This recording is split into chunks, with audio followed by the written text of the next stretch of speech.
Today we're talking about the best sunscreen of 2024, or in my opinion, the best sunscreen of all time. The sun does have important health benefits.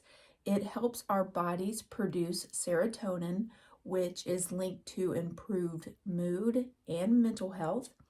It also assists with the production and regulation of melatonin, and this supports our circadian rhythms, supports our sleep cycles. So the sunlight also helps us synthesize vitamin D and promotes calcium absorption, leading to stronger muscles, stronger bones, and it even supports our proper immune system. So sometimes when people talk about the sun, it's all bad, but we definitely need the sun and it helps us with several important parts of our body. In fact, even though I'm talking about sunscreen today, I actually do recommend that first morning sun, getting out and getting some sun on your skin without sunscreen for about 5 to 10 minutes.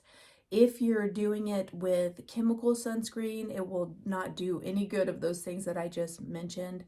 With mineral sunscreen, it's different, and that's what we're going to talk about today. So I am a sun lover, and we can have too much of a good thing. Obviously, sunburns aren't fun, and we do want to age slowly as we can, and we need to take the threat of skin cancer seriously. Until recently, very recently, I have not even been a fan of sunscreen. I felt like the health benefits that I just talked about really outweighed the cost. And then when you talk about toxic sunscreen and putting all those chemicals and toxins on your body, I felt like it was really balancing out. And I'm not low in vitamin D because I've been in the sun my whole life. But recently, I did have a basal cell carcinoma taken off. And so I've had to really have a switch on how I think about sunscreen. And I had to do some research and figure out, okay, how do I protect my body from the sun and also not put these chemicals and toxins on my body, which I'm passionate about. So good news, there is a better sunscreen option out there than the toxic chemical ones that we all grew up with. And that's because there are actually two types of sunscreen. One is mineral and one is chemical. Mineral sunscreens protect our skins safely by blocking and reflecting UV light. Chemical sunscreens protect our skin by having its ingredients penetrate our skin and then absorbing the UV rays before the UV rays can damage your skin. Just from that description alone, are you like, oh yeah, minerals way better?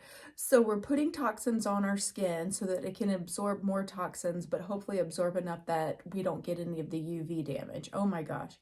So chemical sunscreen filters those toxins that we're putting on our body. They eventually degrade when they are exposed to UV rays, and this can create those free radicals in the body. That's what ages our body, are the free radicals. And the chemicals impact our body's toxic load.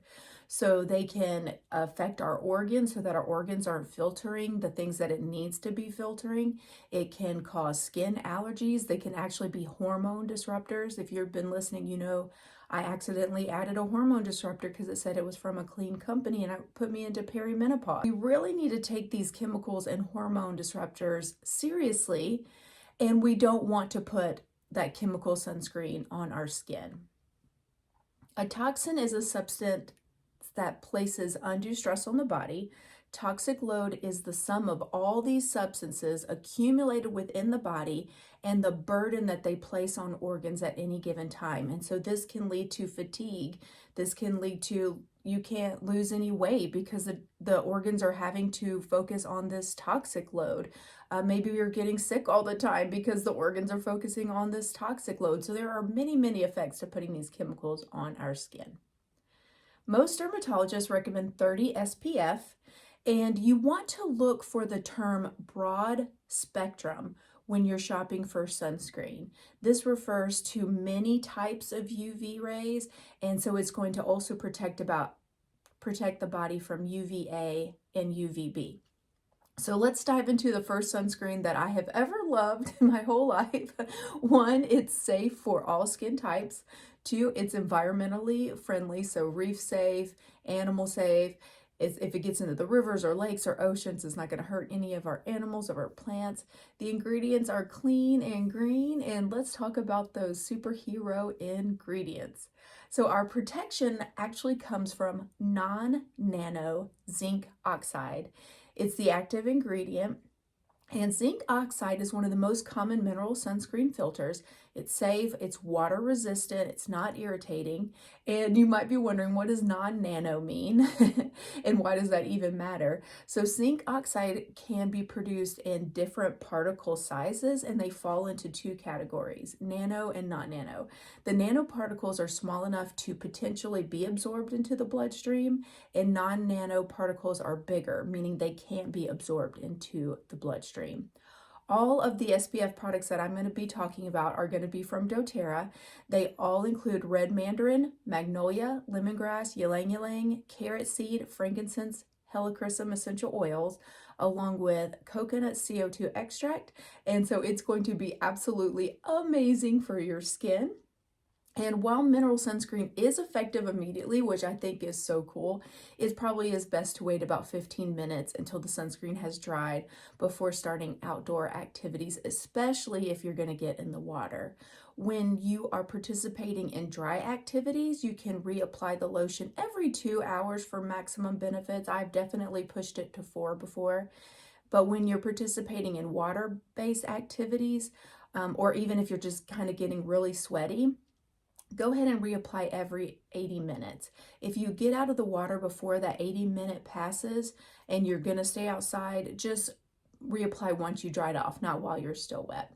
Okay, so doTERRA has 5 different sunscreen products, so it can really meet all of your needs. Everybody has a different favorite, I feel like. The first one we're going to talk about is the Face Body Mineral Sunscreen Lotion. So it's just going to come out like a lotion, SPF 30, water resistant for up to 80 minutes. It blocks UVA and UVB. It has a convenient flip cap, so you won't lose the lid during application. How many times have we done that? So this one's really good. It goes on super smooth.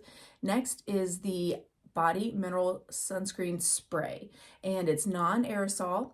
Also SPF 30, and the cool thing is you can tilt that spray upside down any which way and it's always going to work, so you can really get it everywhere. Then we have the Face and Body Mineral Sunscreen Stick. This one's SPF 40, and it's a thick kind of twist up tube that really packs well, it travels well, it's not liquid, it's easy to apply, it smooths out super easily. That's probably my favorite one. Next is the Mineral Sunscreen Daily Moisturizer. It nourishes the skin with vitamin E and antioxidant-rich botanicals, and this one's for daily use. So I put this one on my face, any skin that's showing here, and I put it on my hands daily because it also has blue light protection. So did you know that just sitting in front of the computer all day was aging our skin? Yeah, that's not great, is it? So even for daily use, even if you're kind of walking past windows in your offices, we're still going to want that protection. And then the last product, if you've gotten a little bit too much sun, there's an after sun restorative body spray. And some people love this every day as soon as they get out of the shower. It's super healing. And we went to the Galapagos Islands, so we're right on the equator. We were out on boats all day. We were snorkeling, hiking, and this gave us amazing protection. In fact, you could see the one place you missed. You know what I'm saying? So everything else was like the same color as your normal skin, and then that one place that you missed. So I would just kind of look at the sunscreens that you have in your house. Are they reef safe? Are they broad spectrum? Are they mineral? Are they chemical? Do you feel good about putting them on your skin? Do you feel good about putting them on your children's skin? And then maybe think about trying one of these. Try them out, see which one's your favorite. I really do love them all. I probably prefer the stick and then the daily moisturizer when I'm just gonna be sitting in front of the computer, maybe running errands. Please reach out if you have any questions. Please subscribe or follow, and I will see you next time.